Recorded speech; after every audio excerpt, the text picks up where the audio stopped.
A paz do Senhor, queridos irmãos, que bênção estar aqui com os irmãos para mais uma pré-aula da Escola Bíblica Dominical.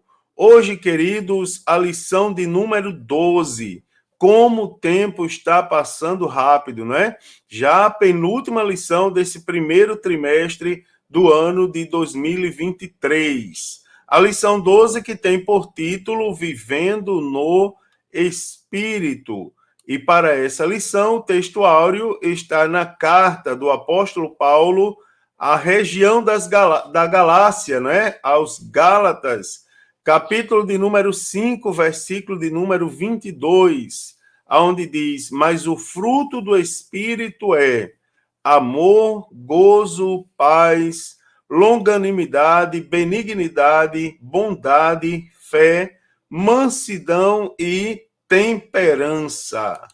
A verdade prática diz: o avivamento espiritual traz uma realidade de vida no espírito. A leitura bíblica em classe está na carta do apóstolo Paulo aos Gálatas, capítulo de número 5, versículos de número 19 ao 25, que diz assim: porque as obras da carne são manifestas, as quais são prostituição, impureza, lascívia, idolatria, feitiçarias, inimizades, porfias, emulações, iras, pelejas, dissensões, heresias, invejas, homicídios, bebedices, glutonarias e coisas semelhantes a estas, acerca das quais vos declaro, como já antes vos disse, que os que cometem tais coisas não herdarão o reino de Deus. Mas o fruto do Espírito é amor, gozo, paz, longanimidade, benignidade, bondade, fé, mansidão, temperança. Contra essas coisas não há lei. E os que são de Cristo crucificaram a carne com as suas paixões e concupiscências. Se vivemos no Espírito, andemos também no Espírito. Glória a Deus.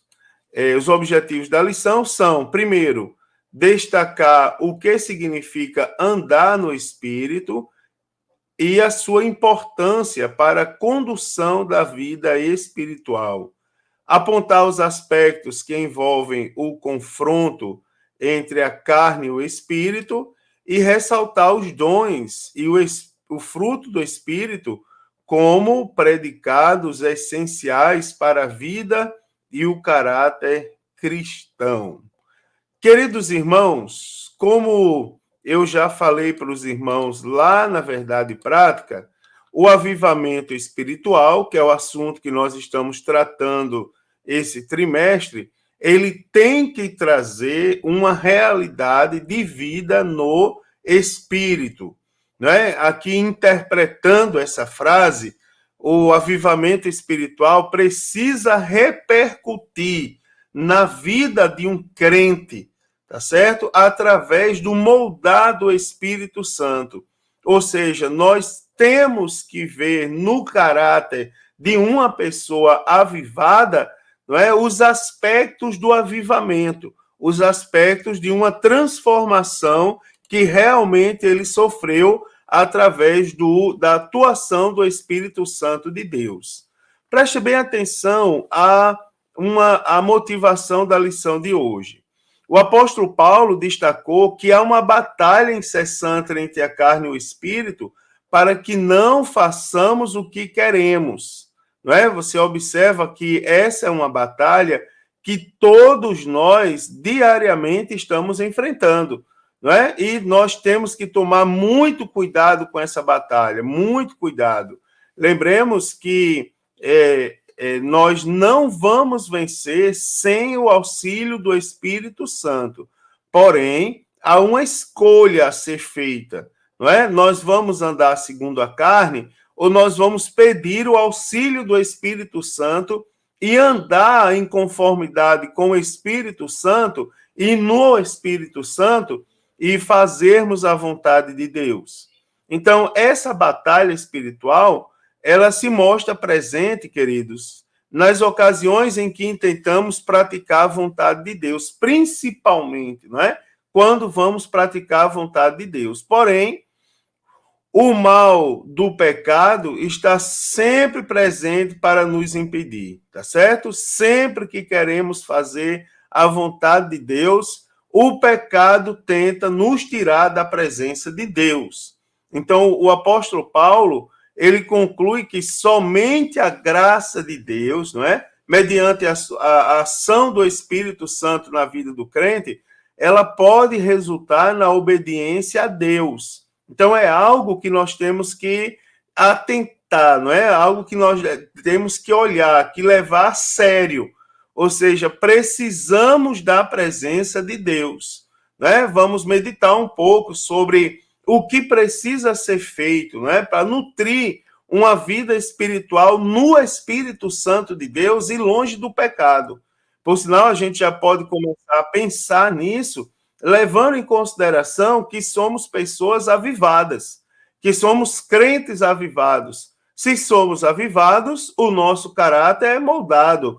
Ou ele tem, se somos avivados, né, para não ser tão radical, e alguém nos dizer assim, pastor, não é possível ter o caráter moldado completamente, eu quero dizer para vocês, se somos avivados, então nosso caráter, olha só, vou mudar o meu discurso, ele sofre uma importante influência do Espírito Santo de Deus, tá certo?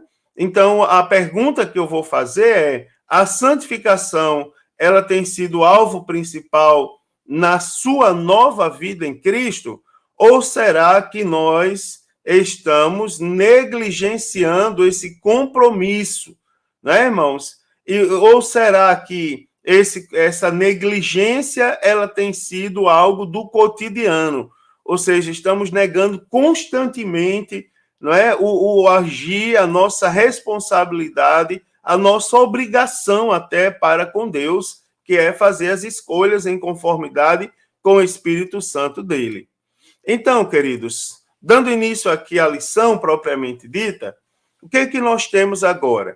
É que o salvo em Cristo Jesus, ou seja, a pessoa que aceitou Jesus, desde o momento que ela aceita Jesus como seu único e suficiente Senhor e Salvador, ela passa, ou não necessariamente, não é? Mas digamos, a maioria das pessoas, o mais comum, é passar por diversas situações em sua vida para poder experimentar um avivamento espiritual. Preste atenção a um detalhe. A vida cristã, queridos, ela é uma jornada. E essa jornada começa desde o dia da conversão e vai até a morte, tá certo? Caso a pessoa persevere até o fim. Vale a pena lembrar que muitos desistem dessa jornada espiritual, tá certo? Muitos desistem. No nosso caso, a caminhada ela começa no dia da conversão, tá certo? E deve prosseguir até a morte, ou seja, nós devemos persistir até o fim naquilo qual nós estamos fazendo. Então, nessa caminhada, nessa jornada, digamos assim, espiritual, eu digo jornada porque no decorrer da nossa caminhada, nós passamos por muitas situações. Situações boas, situações complicadas, não é? Situações que surgem para nos ensinar, e várias outras coisas. Por isso que eu chamo jornada, porque há uma série de obstáculos, de fases que nós passamos durante a nossa caminhada espiritual. Agora, durante essa jornada, uma coisa imprescindível é nós permanecermos fiéis, não é, irmãos? E lembre-se que essa fidelidade, ela não se resume a reconhecer Jesus como Filho de Deus. Por que não se resume a isso? Porque a Bíblia diz que se no seu coração você crê, é para que seja feita justiça diante de Deus. Mas você precisa fazer confissão com a própria boca. Ou seja, nós devemos viver, não é? Viver de acordo com a vontade de Deus. Então, por esse motivo, é necessário nós andarmos no Espírito Santo, tá certo? Depois que nós aceitamos Jesus, agora que somos novas criaturas, e cá para nós, pastor, hoje o senhor vai dar um curso de discipulado, que é o que o senhor gosta. Irmão, haja que se fosse, que coisa boa seria. Não é nenhuma desonra o curso bíblico do discipulado, pelo contrário, é uma coisa muito boa. Agora, tem muita gente antiga que ninguém chegou para ela ainda para dizer que a sua conversão, desde o dia que você aceitou Jesus, você precisa evidenciar uma nova natureza. E essas mudanças, elas não vêm simplesmente da sua busca por um caráter perfeito. Antes, ela vem por sua entrega plena ao Senhor, para que o Senhor governe a sua vida. Então, nessa lição, eu quero mostrar aos irmãos como isso acontece. Novamente, eu vou dizer, quero mostrar a importância do fruto do Espírito e da batalha diária contra as obras da carne. E quero mostrar aos irmãos que o fruto do Espírito é o caráter de Cristo e que o caráter de Cristo sempre vai se opor às obras da carne. Sempre haverá essa oposição, não tem meio termo, sempre haverá, tá certo? Primeiro ponto, a vida no Espírito. Preste atenção como nós vamos andar no Espírito. Na Bíblia, o verbo andar, ele tem um sentido figurado, né? Sentido figurado que diz respeito a viver, experienciar, praticar, tá certo? Conduzir na vida espiritual. Então, o apóstolo Paulo, ele escreve lá em Gálatas 5,16. Porém, digo, porém, andai em espírito, e não cumprireis a concupiscência da carne. Ou seja, viver no espírito, né? Praticar, ter experiências. Então, andar no espírito, em espírito, preste atenção, só lembrando aos irmãos aqui, eu sei que vocês já sabem, com E maiúsculo. Então, todas as vezes que espírito estiver com E maiúsculo, ele diz respeito ao Espírito Santo de Deus. Então, andar em espírito, com E maiúsculo, tem um significado espiritual muito elevado e profundo, porque diz respeito ao Espírito Santo de Deus. Nesse sentido, andar em espírito é ter uma vida, irmão, subordinada à direção do Espírito Santo, pautada nos ditames da santa palavra de Deus, tá certo? É ter uma vida espiritualmente avivada. Preste atenção a um detalhe aqui. Preste atenção a um detalhe. Isso não é fácil. Você sabia que isso não é fácil? Imagine, irmãos. Semana passada eu disse aos irmãos que estavam falando acerca da incredulidade dos apóstolos, e eu disse assim, cuidado, irmãos, cuidado quando pronunciar a palavra que os apóstolos eram incrédulos. Sabe por quê? A gente tem que ter cuidado? Porque hoje nós lemos a Bíblia e nós já sabemos o final da história, qual vai ser. E mesmo para quem não lê, escuta as pessoas falarem, não é? Escuta falar, contar a história da Bíblia. Então a gente já sabe o que vai acontecer. Então, para a gente, digamos que é relativamente cômodo e tranquilo a gente ler e chamar os apóstolos de incrédulos. Sabe por quê, irmãos? Porque eles não estavam tendo conhecimento como a gente está tendo pelo que estava escrito. Eles estavam vivendo. Você observa, eles estavam vivendo. E não é fácil. Você deixou tudo por Jesus, se entregou a Jesus, de repente Jesus morreu. Mesmo ele tendo dito que ao terceiro dia ressuscitaria, mas isso era uma coisa que nunca tinha acontecido, irmãos. Talvez qualquer um de nós fôssemos tão incrédulos como os apóstolos naquela época. Preste atenção à vida do apóstolo Paulo nesse sentido de andar no Espírito. Eu falei isso para você entender isso aqui que eu vou falar agora. Você imagina a vida do apóstolo Paulo nessa questão do andar em Espírito. O apóstolo Paulo desejava ir para um lugar e o Espírito Santo não permitia. ora, não permitia que ele saísse simplesmente, ora, o conduzia para outro lugar. Você imagina, é fácil você querer navegar para um lugar e o Espírito mandar ou obrigar você navegar para outro? Não é fácil, irmãos, não é fácil. Então, isso aqui, ó, é uma vida de entrega, é algo que a gente diz assim, eu vou entregar a minha vida ao Espírito Santo e ele vai conduzir a minha vida. Ele vai me levar para onde ele quiser me levar. Agora, isso aí não é fácil, irmão. Não é fácil. Não é qualquer pessoa que faz isso. Tem que ser crente, avivado, para acreditar que o Espírito Santo de Deus vai levar para um caminho bom. Agora, por que nós devemos andar em espírito? Tá certo? Para não cumprir os desejos da natureza carnal, irmãos. A resposta é simplesmente essa. Quando o apóstolo Paulo escreve aos Romanos, no capítulo 8, versículos 1 e 2, ele diz assim: portanto, agora, nenhuma condenação há para os que estão em Cristo Jesus. Você observa, nenhuma condenação há para os que estão em Cristo Jesus. Quem são esses que estão em Cristo Jesus? Aí o texto bíblico, o apóstolo Paulo, ele define, ele diz, os que estão em Cristo Jesus são os que não andam segundo a carne, mas segundo o Espírito, não é?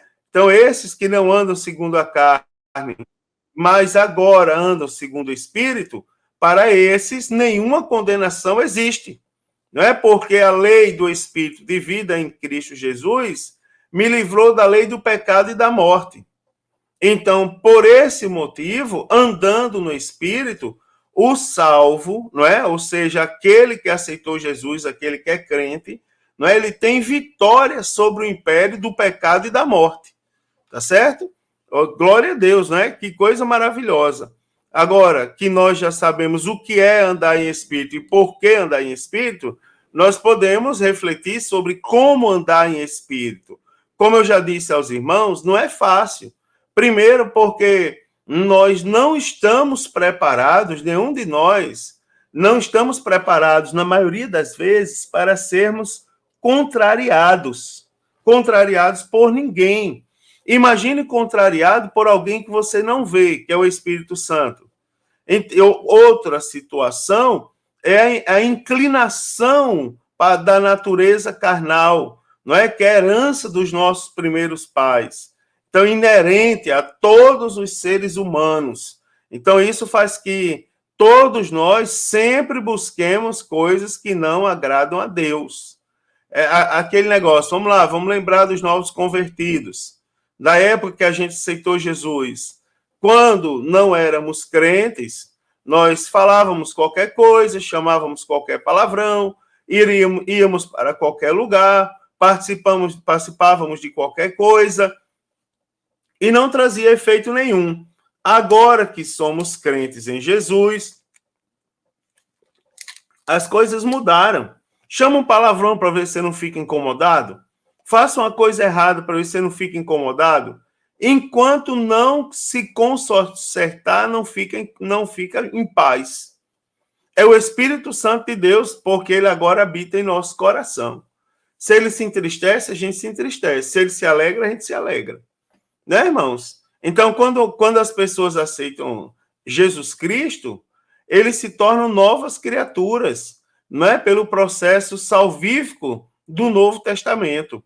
Agora, elas precisam cultivar o relacionamento espiritual e perseverante com Deus.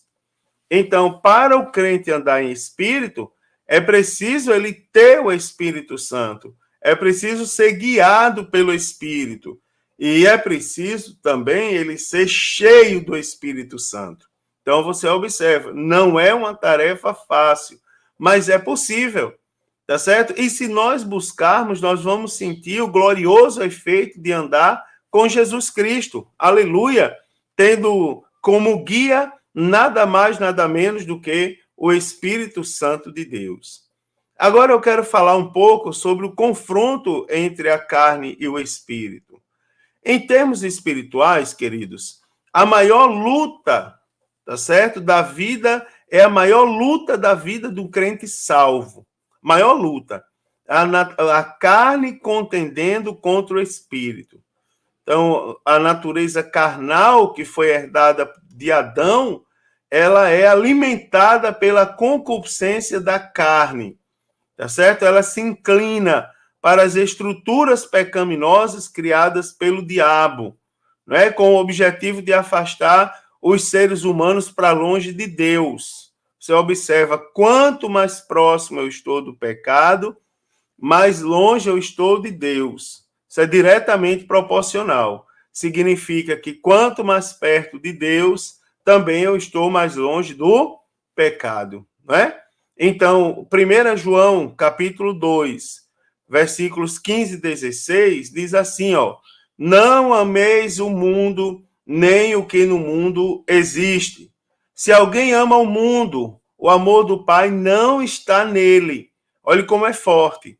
Não ameis o mundo, não ameis o mundo, nem o que no mundo existe. Se alguém ama o mundo, o amor do Pai não está nele, porque tudo o que há no mundo, tá certo? Aí começa a dizer, o que é que tem no mundo? A concupiscência da carne, a concupiscência dos olhos e a soberba da vida. Não é do Pai, mas é do mundo. Então você vê o contraste aqui, a luta, tá certo? Entre o mundo e Deus. Não ameis o mundo, amei Deus, não é? Essas coisas, a concupiscência da carne, a concupiscência dos olhos e a soberba da vida são do mundo, não são de Deus. Meu Deus, que coisa forte da gente falar, não é? Agora, também temos que dizer que, infelizmente, muitas pessoas não querem saber de Deus. Mesmo pessoas que dizem acreditar que Jesus é o Filho de Deus. Daí nós temos o que eu falei há pouco tempo atrás, que não é necessário só acreditar que Jesus é o Filho de Deus. Nós precisamos viver com ele, andar com ele, não é, irmãos? Então, são pessoas que são seduzidas e afastadas para longe de Deus por meio de vários instrumentos, dentre os quais eu posso citar 3, não é? Falsas religiões. Falsas religiões que eu digo são aquelas que não têm a Bíblia como regra de fé e prática, tá certo? Pelo humanismo, pelo materialismo e por uma série de outras coisas aí. Então, como resultado, as pessoas se esquecem de Deus e procuram agradar o diabo e a própria natureza carnal corrompida pelo pecado. Então, por esse motivo, o apóstolo Paulo, ele chamou a atenção a respeito dessa luta entre a carne e o espírito, tá certo? Uma luta constante, algo terrível, não é? Algo terrível que a gente precisa vencer. As obras da carne, preste atenção. Em termos bíblicos, não é? Do grego sarx, que significa carne, é a natureza decaída do homem. Essa carne aqui diz respeito à natureza decaída, ou seja, a inclinação e a prática de coisas que não agradam a Deus. Então, nesse sentido, as obras da carne, segundo a carta do apóstolo Paulo aos Gálatas, elas são as práticas, não é? Atitudes e pensamentos que são contrários à santidade que é exigida por Deus para os que são fiéis à sua palavra. Agora, nós identificamos pelo menos 15 tipos, não é? Sem fechar a lista, porque o autor bíblico ele acrescenta, quando ele fala das obras da carne, ele acrescenta e coisas semelhantes a essas, não é? Essas obras elas podem ser classificadas em algumas categorias, como, por exemplo, práticas sexuais ilícitas, não é? Práticas religiosas, mau relacionamento humano, vícios e maus hábitos. Então, são 4 categorias aqui de obras da carne. O apóstolo Paulo, ele lá em Gálatas 5 e 21, ele encerra as obras da carne dizendo: os que cometem tais coisas não herdarão o reino de Deus. Daí a importância da gente estar falando aqui sobre o andar no Espírito, né? Sobre viver no Espírito. Então, algumas definições, né, do termo fruto do Espírito. Etimologicamente falando, tá certo? O termo fruto no Novo Testamento é a tradução do original karpós, tá certo? Que tanto pode significar o fruto, como dar fruto ou frutificar ou ser frutífero. Então, para que o fruto seja gerado, é necessário que haja uma relação de interdependência entre o tronco e os ramos, não é? Isso aqui, ó, biologicamente falando, para que haja troca de nutrientes. Agora, semelhantemente a isso, o fruto do Espírito é o que resulta da vida plena, de plena comunhão com Cristo, tá certo? Jesus diz em João 15:5, quem permanece em mim e eu nele, esse dá muito fruto. Então, no Novo Testamento, o fruto é mostrado como o fator determinante e relativo de um caráter. Preste atenção a um detalhe aqui, é que nós não temos os frutos, nós temos o fruto, tá certo? O fruto do Espírito, tá no singular. Vamos lá, vamos voltar para o discipulado novamente. Quando o Espírito Santo está em nosso coração e trabalha na nossa vida, influenciando diretamente o nosso caráter, ele gera em nosso coração o fruto do Espírito. E esse fruto se evidencia na nossa vida através de qualidades, que são as virtudes do fruto, ou as qualidades do fruto do Espírito. E que qualidades são essas? Está lá em Gálatas 5. Amor, paz, alegria, o gozo, né? Longanimidade, benignidade, bondade, fé, mansidão e temperança.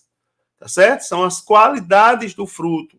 Então, às vezes, a gente chama fruto de frutos. Não existe frutos do Espírito, existe o fruto do Espírito que se evidencia através das qualidades. Você presta atenção, pegue um fruto bom. Por exemplo, eu gosto de uma fruta típica do Nordeste, que é a manga-espada. E como você conhece que a manga-espada é uma manga boa? É quando você pega, vê a cor, está meio amarelada, não é? A densidade da casca e do fruto mesmo, o cheiro que exala. Então, existe uma série de qualidades que identificam aquele fruto. Da mesma maneira, o crente, através do seu caráter, ele evidencia qualidades do fruto do Espírito Santo na sua vida. Tá certo? Isso é muito bom de estudar, irmãos. Teologicamente falando, andar em espírito é uma condição esperada, né? É uma condição que se espera daquele que nasceu do Espírito. É assim, ó, vou falar algo sério para vocês. Não que o que eu esteja falando é sério, mas um pouco mais sério. Assim, não é um processo simples, tá certo? Não é um processo simples. É um processo que requer da gente o quê? Consciência, determinação e exercício prática das coisas de Deus. Então, como eu já disse no início, não é fácil, porque não é uma mágica que o Espírito Santo produz na gente. Não é, uma mágica. Não, não é isso. É uma vida de exercício, tá certo? É uma vida de consciência, de determinação. É uma vida de santidade. É uma escolha que nós fazemos. E cá para nós, todos temos que fazer essa escolha por Cristo. Tá certo?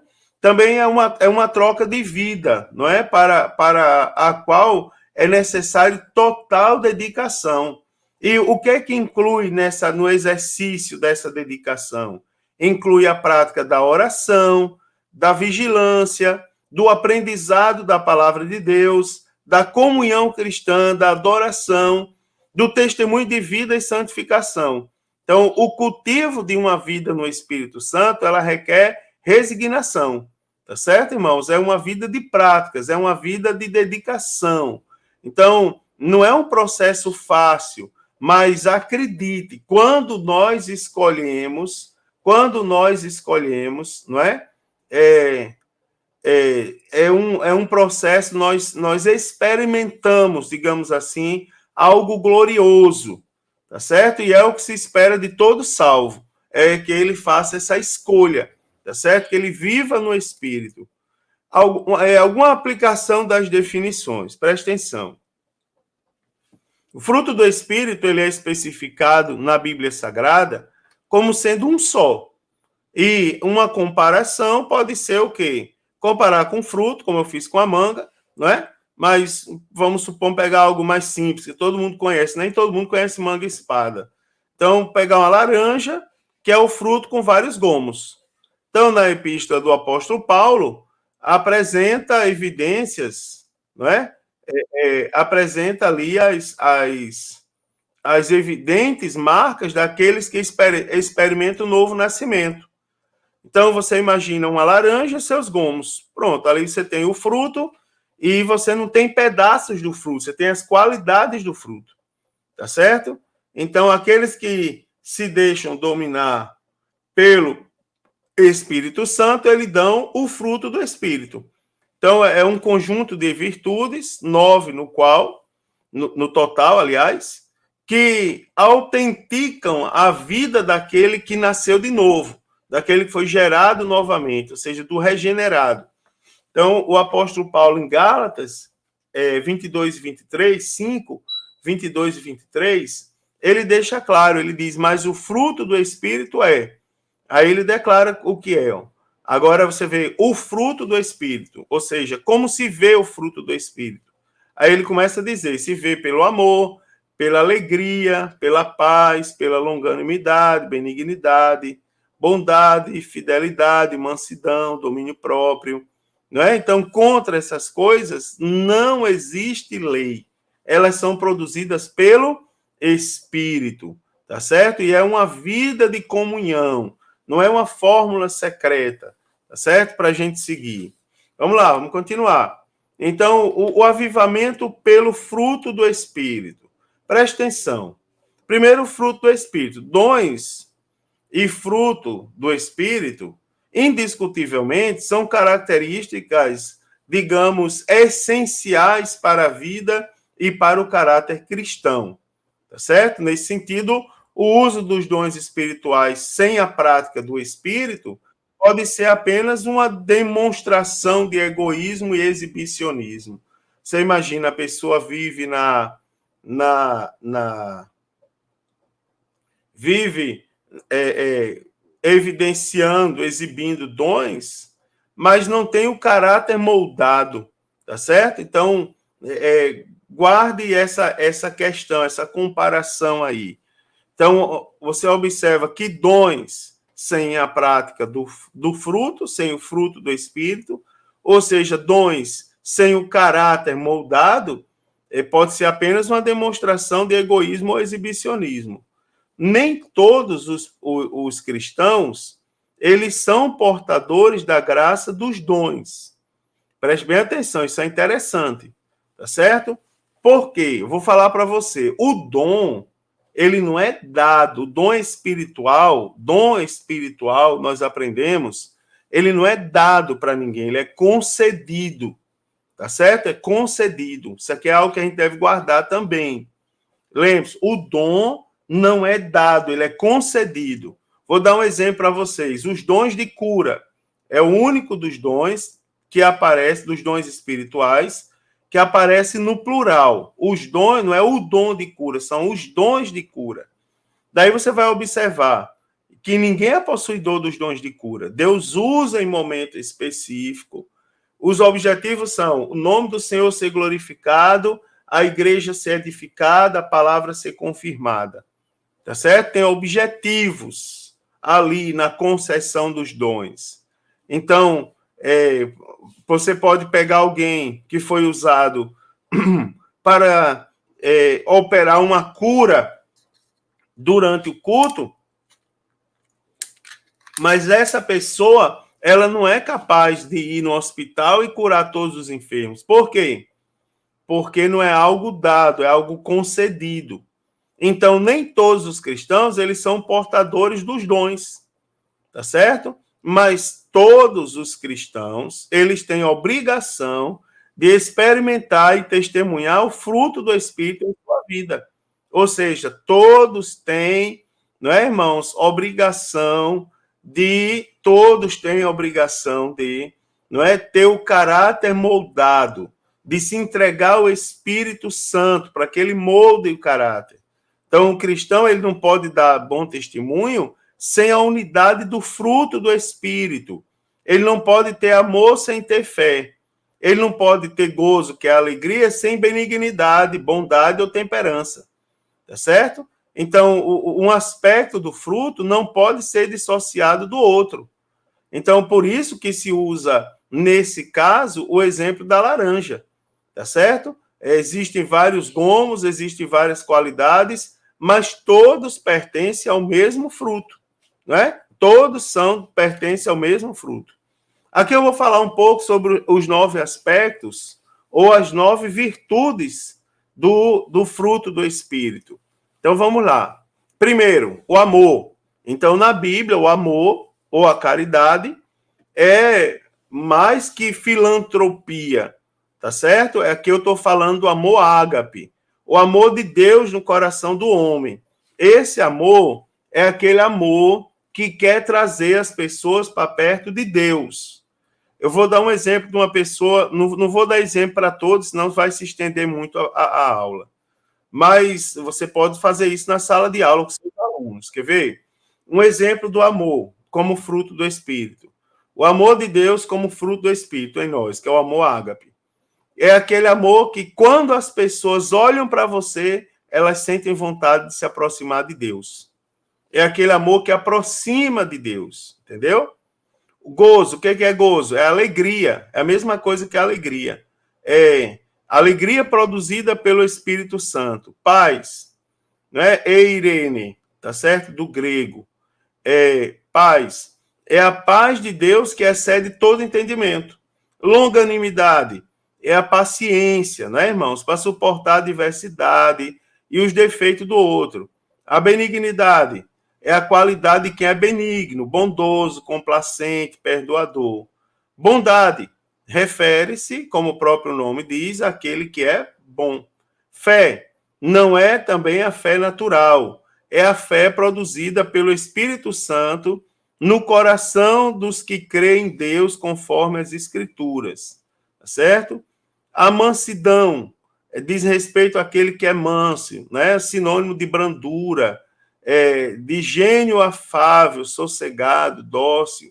Né? Temperança quer dizer autocontrole, domínio próprio, né? O aspecto elevadíssimo do relacionamento com os outros. Ou seja, aquela pessoa que se controla, não é? Com situações e fatos diversos da vida. Só uma observação em relação em relação à temperança, que é o domínio próprio, né? Sobre aquilo que faz, sobre aquilo que pensa, tá certo? Sobre aquilo que fala. Contra o fruto não há lei, contra o fruto do Espírito. Então, a conclusão do apóstolo Paulo, né? A conclusão do apóstolo Paulo sobre o fruto do Espírito é impressionante. Ele afirma de modo incisivo e categórico, quando ele diz, contra essas coisas não há lei. E os que são de Cristo crucificaram a carne com suas paixões e concupiscências. Se vivemos no Espírito, andemos também no Espírito.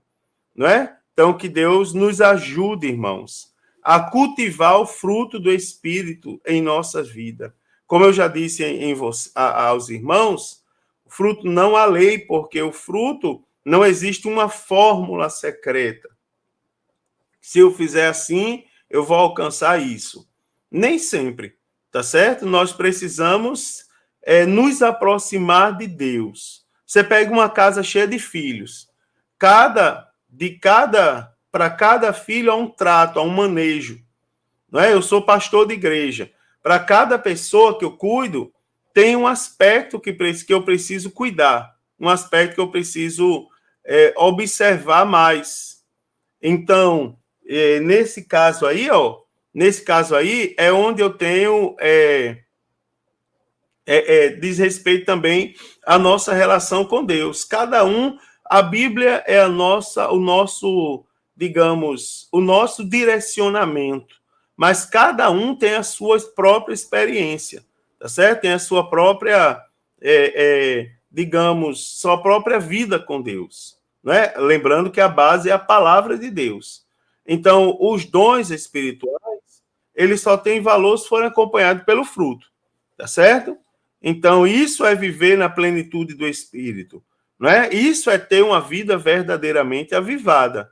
Ou seja, o avivado, ele precisa ter também o caráter transformado, o caráter moldado. Deixa eu detalhar um pouco sobre as obras da carne e o fruto do Espírito. Eu já disse aos irmãos, nós fomos salvos da condenação e do poder do pecado, mas não ainda da presença do pecado. Veja como isso é interessante. Nós fomos salvos do poder, mas não ainda da presença do pecado. Então, no campo do interior, do nosso interior, ainda se trava uma guerra, um conflito entre carne e espírito, e ambos são opostos. Então, o apóstolo Paulo tratou da guerra interior que existe dentro do cristão, levando em consideração essas duas naturezas, carne versus espíritos. Então, vencerá, não é? Quem é que vai vencer? Carne e espírito. Aqui não é uma coisa da boca para fora, pastor, o espírito vence, lógico. Sim, o espírito vai vencer se nós dermos preferência ao espírito na nossa vida. No mundo espiritual, lógico, Deus triunfou. Agora, na nossa vida, quem escolhe somos nós temos livre-arbítrio. Então, vencerá aquele a quem nós dermos maior preferência. Então, algumas considerações da palavra de Deus, que a palavra de Deus traz sobre o andar na carne e o andar no espírito. Primeiro, andar na carne e andar no espírito, né? O apóstolo Paulo, ele adverte os crentes, mostrando que os que vivem segundo a carne, ou seja, têm uma vida dominada pelo pecado, jamais agradarão a Deus. Romanos 8:8 ele diz: portanto, os que estão na carne não podem agradar a Deus. Não é? O viver na carne opera morte. Lembre-se disso. Se você escolhe viver na carne, o resultado disso é a morte. Tanto a morte espiritual como a morte física. Agora, o viver no espírito, ele produz no crente a felicidade e a vida eterna. E o apóstolo Paulo ele foi enfático quando ele, em Gálatas 5:16, disse: andai no espírito. Por quê? Qual é o resultado? Felicidade e vida eterna. Tá certo? Então, o Espírito Santo nos ajuda a viver em santidade e de maneira que o nome do Senhor seja exaltado na nossa vida. Andar na carne, ou seja, ser dominado pela velha natureza adâmica, leva a pessoa a portar-se de modo pecaminoso. Então, infelizmente, muitos crentes, como os crentes de Corinto, eles estão se deixando dominar pelas obras da carne. Então, o conflito espiritual interior no crente, ele envolve a totalidade da sua pessoa.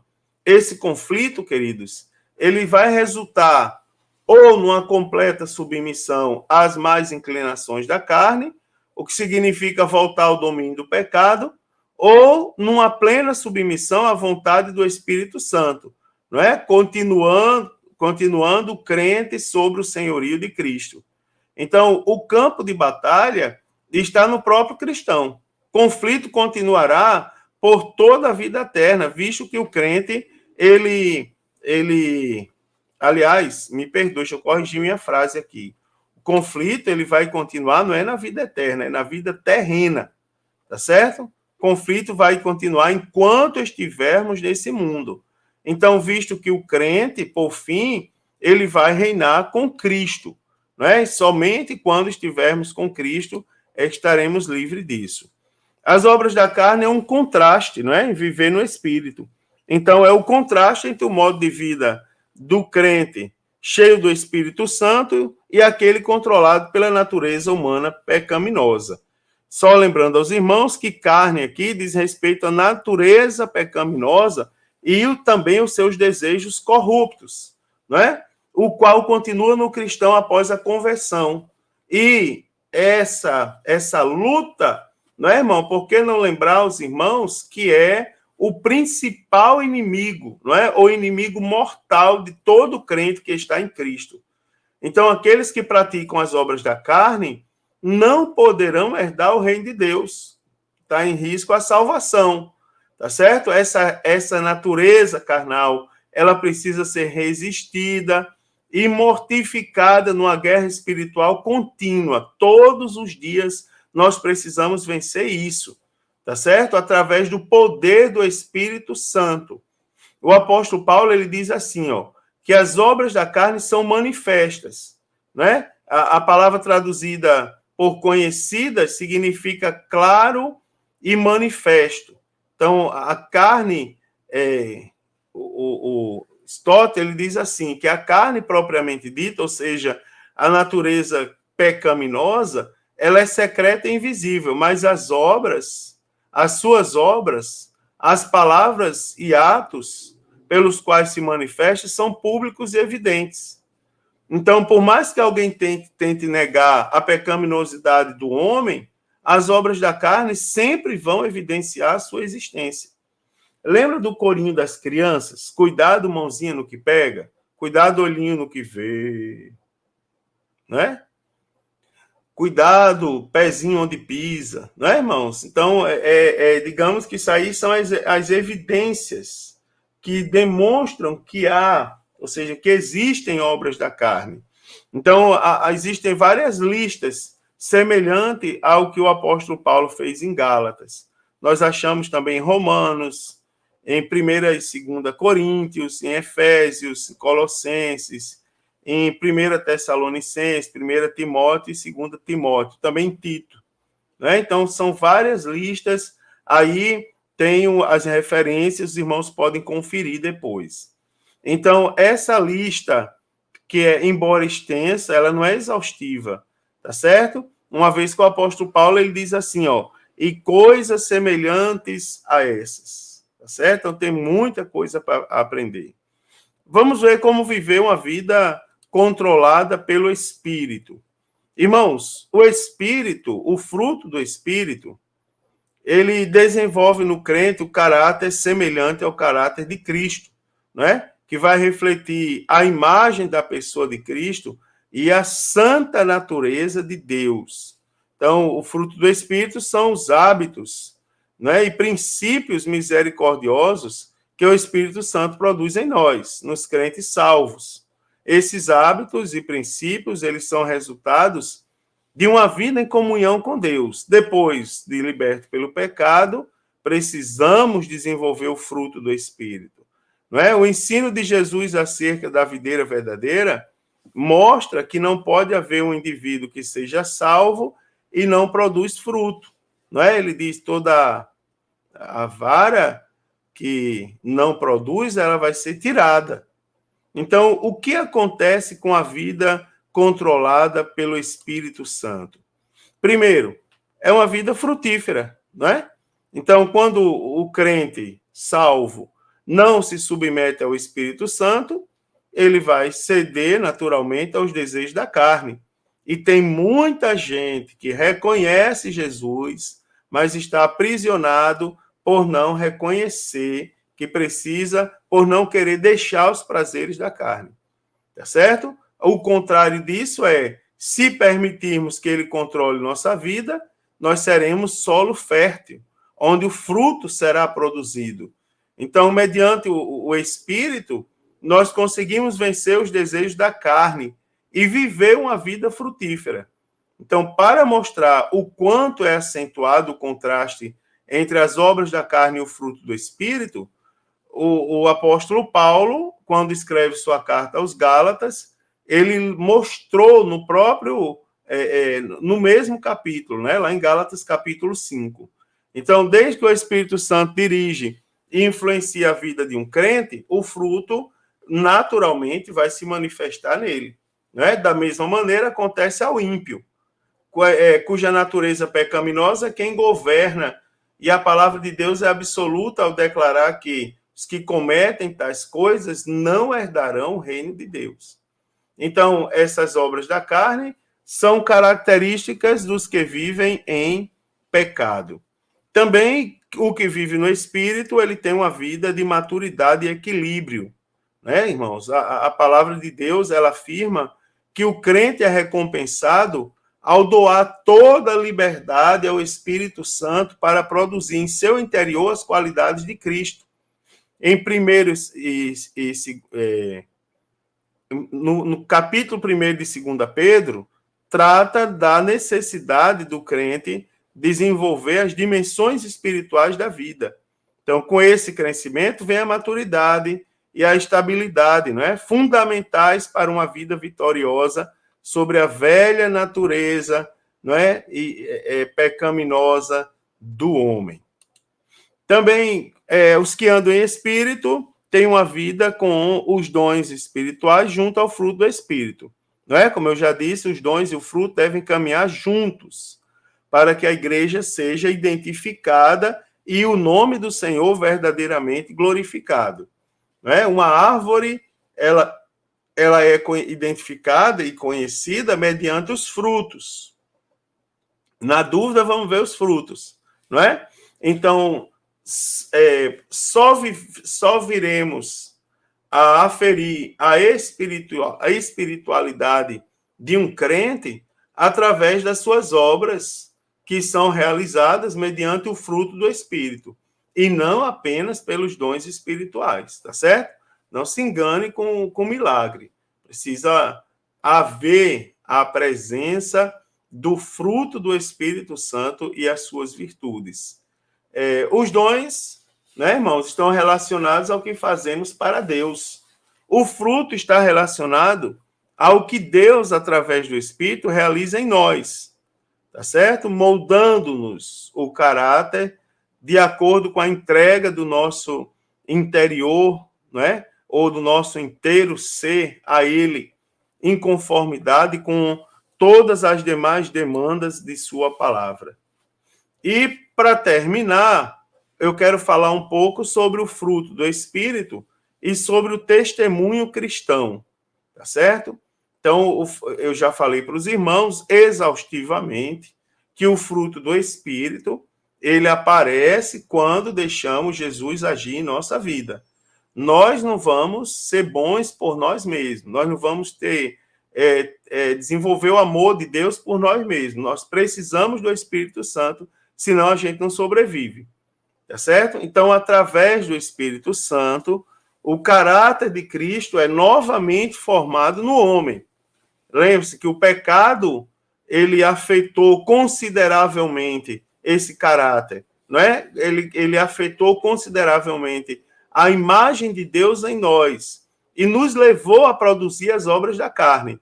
Agora, através do novo nascimento, Cristo é novamente formado em nós e assim nós somos transformados constantemente de glória em glória, não é, irmãos? Crescendo na graça e no conhecimento de Jesus Cristo. Então, o fruto é o resultado da presença do Espírito Santo na vida do cristão. Então, a Bíblia deixa bem claro que todos receberam o Espírito Santo quando acreditam em Jesus Cristo.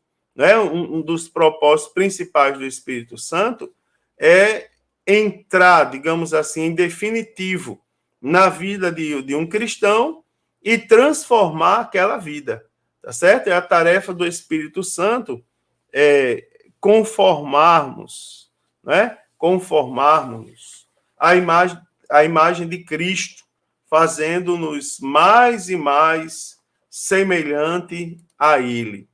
Também a pessoa é identificada pelo seu fruto, né? No Evangelho segundo Mateus, capítulo 7, do versículo 15 ao 23, nós nos deparamos com declarações notáveis, lá no finalzinho do Sermão do Monte, né? Proferidas por Jesus acerca da importância do caráter. Lembre-se que, assim como nós, os falsos profetas são conhecidos pelo tipo de fruto que produzem. Né? Jesus acrescentou que algumas pessoas fariam muitas maravilhas, expulsariam demônios em seu nome, porém ele jamais as conheceria. Não é? Apartai-vos, não vos conheço. Então, como isso é possível? Né, irmãos? A resposta está lá em 2 Tessalonicenses 2:9. 2 Tessalonicenses, capítulo 2, versículo de número 9, está escrito o seguinte, está dizendo assim, e a esse cuja vinda é segundo a eficácia de Satanás, com todo poder e sinais e prodígios de mentira. Então, os falsos profetas também são conhecidos pelos seus frutos. Agora, o fruto do Espírito, ele é a marca daqueles que possuem comunhão verdadeira com o Senhor e jamais pode ser evitado, ou aliás, imitado, né? Jamais pode ser imitado. E para terminar, tá certo? Eu quero terminar aqui com uma pequena reflexão com os irmãos, mais uma reflexão. Então, lembre-se que crentes avivados, eles são beneficiados com grandes bênçãos da parte de Deus. Não é porque eles andam no Espírito, eles não andam conforme as concupiscências da carne, tá certo? Além dos dons espirituais, eles têm o fruto do Espírito, que se evidencia em nós, em nosso caráter, através das suas virtudes, não é? Lembre-se delas, aproveite para aprender as virtudes do Espírito Santo, não é? Amor, gozo, paz, longanimidade, benignidade, bondade, fé, mansidão e temperança. Então, por esse motivo, Deus, ele concede bênçãos em abundância sobre os crentes que andam e vivem no Espírito. Efésios capítulo 1, versículo 3 diz: Bendito Deus e Pai de nosso Senhor Jesus Cristo, o qual nos abençoou com todas as bênçãos espirituais nos lugares celestiais em Cristo.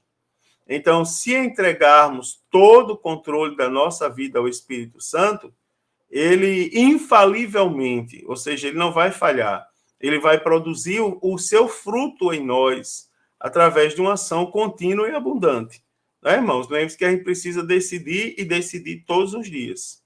Então, como cristão, tudo que acontece ao caráter santificado, ou seja, a nossa semelhança com Cristo, é obra do Espírito Santo, conforme Gálatas capítulo 4, versículo 19, até que Cristo seja formado em vós. Glória a Deus. Que lição, irmãos, que lição.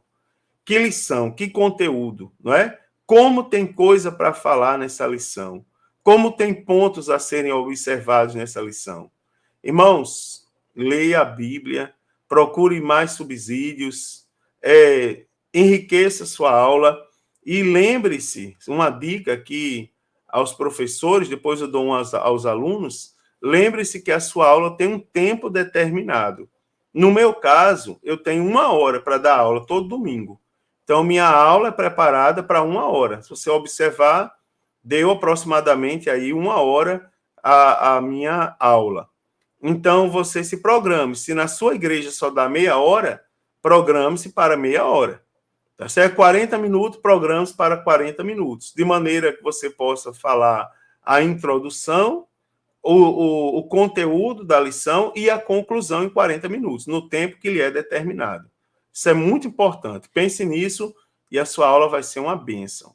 Também aos alunos, não faltem a escola dominical, convidem os demais irmãos para estarem com você, tá certo?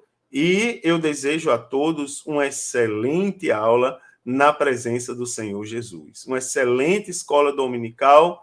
E se Jesus não voltar, a próxima semana eu estarei aqui comentando a lição de número 13. Paz do Senhor, queridos. Um forte abraço e mais uma vez uma excelente aula a todos.